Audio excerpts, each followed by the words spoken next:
Tema yang kita akan bahas di malam hari ini adalah hewan yang diciptakan oleh Allah Subhanahu wa taala dari syaitan, dari jin, tetapi boleh dimakan oleh manusia. Hewan apa ini? Apakah betul ada hewan yang diciptakan dari syaitan? Apakah ini sebuah fakta atau hakikat? Kalau memang ini bukan sebuah fakta tapi sebuah khurafat, kenapa pula kemudian Nabi SAW mengisyaratkan bahwa ada hewan yang diciptakan dari syaitan? Tapi kalau memang ini adalah tidak benar, lalu bagaimana menyikapi hadis Nabi SAW yang saya akan baca? Dan hewan apa yang dimaksud bahwa ada hewan tercipta dari syaitan ini? Dan bagaimana pandangan para ulama tentang hewan ini? Ma'asyiral muslimin yang dimuliakan Allah Azza wa Jal, karena ada hadis dari sahabat Bara' bin Azib radhiyallahu anhu. Qala, dia mengatakan, su'ilan Nabi sallallahu alaihi wasallam 'anis salati fi mabarikil ibili. Dari Bara' bin Azib radhiyallahu anhu, Rasul bersabda, atau ditanya tentang salat di tempat perehatan unta. Maka Rasul SAW mengatakan, la tusallu fi mabarikil ibil. Janganlah kalian salat di tempat perehatan unta. Kemudian Rasul mengatakan, fa innaha minasyayatin, karena unta itu dari syaitan. Dan dalam riwayat yang lain, karena unta itu khalaqahallahu minasyayatin, diciptakan Allah dari syaitan. Baik, bagaimana pandangan ulama? Karena ada yang mengatakan bahwa unta itu satu-satunya binatang dari sekian banyak binatang yang aneh sendiri, diciptakan dari syaitan. Adapun binatang-binatang yang lain tentu berdasarkan keumuman firman Allah Subhanahu wa taala tentang penciptaan manusia dan juga hewan sama dari air. Maksudnya dari sperma. Kecuali Adam memang asal penciptanya dari tanah. Ma'asyiral muslimin yang dimuliakan Allah Subhanahu wa taala, jumhur ulama, mayoritas para ulama mengatakan bahwa asal unta itu adalah asyayatin, dari syaitan. Maksudnya bahwa asal penciptaannya sebagaimana Adam asal penciptaannya dari tanah, maka unta pun asalnya dari jin atau dari api. Makanya karena ada yang mengatakan, kenapa kemudian orang yang memakan daging unta itu harus berwudu? Karena memiliki panas, dan sebagaimana syaitan juga panas. Makanya kalau seseorang marah maka disuruh berwudu. Sebagaimana memakan daging unta pun disunahkan untuk berwudu. Dan di antara yang berpendapat seperti ini adalah Imam Syafi'i rahimahullahu ta'ala dalam kitabnya Al-Umm.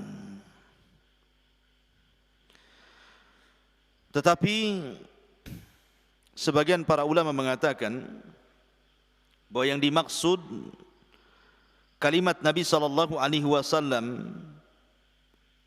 bahwa unta itu tercipta ataupun dia adalah bagian daripada syaitan, maksudnya unta itu memiliki tabiat-tabiat seperti syaitan.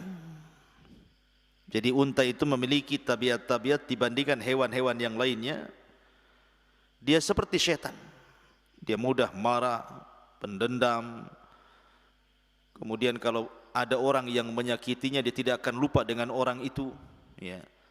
Sama ketika Nabi SAW bicara tentang kalbul aswad, anjing hitam. Kenapa Rasul mengatakan anjing hitam itu dari syaitan? Karena anjing hitam ini berbeda tabiatnya dengan anjing-anjing yang berwarna lain. Keluar dari tabiat anjing-anjing berwarna lain, makanya Rasul mengatakan bahwa anjing hitam itu dari syaitan. Bukan berarti kemudian dia syaitan gitu ya. Sama kalau kita menyebut anak yang nakal sekali, sampai orang tuanya menyebutnya anaknya setan. Nah, dia kan bukan setan, mungkin dia berbeda dengan anak-anak yang lain, dia melampau sekali dalam kenakalannya gitu ya. Jadi maksudnya di sini tabiatnya, bukan penciptanya dia dari syaitan. Karena sebagian orang yang berpendapat seperti ini, karena kalau seandainya kemudian betul-betul tercipta dari syaitan unta ini, jelas akan menyelisihi pertama firman Allah Subhanahu wa taala. Di mana Allah Subhanahu wa taala berfirman dalam surah Nur, "Wallahu khalaqa kulla dabatin mimma'in." Dalam surah Nur, dan Allah menciptakan segala sesuatu dari dabah. Dabah itu artinya binatang melata yang merayap di perut bumi, adalah dari air. Maksudnya air di sini adalah air sperma gitu maksudnya. Kemudian juga orang yang menolak bahwa syaitan itu unta itu tercipta dari syaitan, karena tidak ada ceritanya setan melahirkan unta atau unta melahirkan setan. Sehingga tidak mungkin kemudian dikatakan unta itu lahir dari syaitan. Yang ketiga, karena mustahil kalau unta itu dari syaitan, kenapa Nabi SAW pernah solat di atas unta dan pernah menjadikan sutrah bagi Nabi SAW. Bahkan pernah khutbah ketika haji dan umrah di atas unta. Bagaimana pula kemudian dia dari syaitan? Sementara kalau seseorang lewat di depan orang solat saja, kemudian kita disuruh menghalaunya, kalau dia memaksa maka kita boleh menyerang dia karena dia adalah syaitan gitu ya. Kenapa Nabi SAW kalau memang unta dari syaitan, kenapa pula solat menghadap unta gitu? Padahal kalau seandainya unta itu adalah syaitan, maka dari sini menunjukkan bahwa yang dimaksud unta itu dari syaitan artinya tabiatnya seperti tabiat syaitan. Dia berbeda dengan tabiat binatang yang lainnya. Wallahu a'lam. Ma'asyiral muslimin yang dimuliakan Allah Subhanahu wa taala, dan kita tahu bahwa secara umum bahwa binatang itu lebih dahulu diciptakan dibandingkan manusia. Dan itu berdasarkan hadis Nabi sallallahu alaihi wasallam, khalaqallahu azza wa jal at-turbata yawma as-sabti wa khalaqa fiha al-jibala yawmal ahadi wa khalaqa asy-syajara yawmal itsnaini wa khalaqa al-maqruh yawmal thulatha wa khalaqa an-nur yawmal arbi'a wa batha fiha ad-dawab yawmal khamis wa khalaqa Adam alaihi salam ba'da al-'asri min yaumil jum'ah fi akhiril khalqi fi akhiri sa'atin min sa'atil jum'ati fima bainal asri ilal laili. Allah Subhanahu wa taala menciptakan tanah pada hari Sabtu, menciptakan gunung di hari Ahad, menciptakan pepohonan di hari Senin, menciptakan hal-hal yang dibenci keburukan di hari Selasa, menciptakan cahaya di hari Rabu, mengembangbiakkan hewan-hewan di hari Kamis, menciptakan Adam setelah asar di hari Jumat pada akhir ciptaan, di saat akhir hari Jumat antara asar sampai malam. Sini menunjukkan bahwa binatang lebih dulu dibandingkan penciptaan manusia. Ma'asyiral muslimin yang dimuliakan Allah Subhanahu wa taala. Lalu apa hikmahnya? Kenapa Allah menciptakan hewan itu? Maka kita lihat dalam beberapa ayat dalam Al-Quran, di antaranya Allah sebutkan dalam surah An-Nahl ayat 1, 2 dan juga ayat 3. Allah mengatakan wal khayla wal bighala wal hamira litarkabuha wa zina wa yakhluqu ma la ta'lamun. Dan dia telah menciptakan kuda, bighal dan keledai agar kamu menungganginya dan menjadikannya perhiasan, dan Allah menciptakan apa yang kamu tidak ketahui. Artinya bahwa Di antara faedah Allah menciptakan binatang itu supaya kita bisa menggunakannya untuk jadikan tunggangan, berjalan ke sana kemari. Dulu belum ada mobil, orang pakai kuda, pakai unta. Atau mungkin zina, perhiasan. Orang suka burung, ditempel, dikurung, dilihat warnanya, kemudian suaranya dan begitu seterusnya.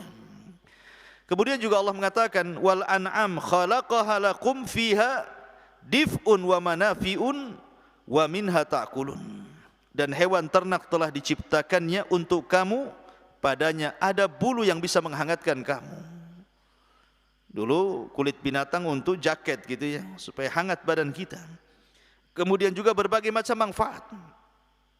Dan sebagiannya kamu makan. Kita bisa makan dari binatang itu.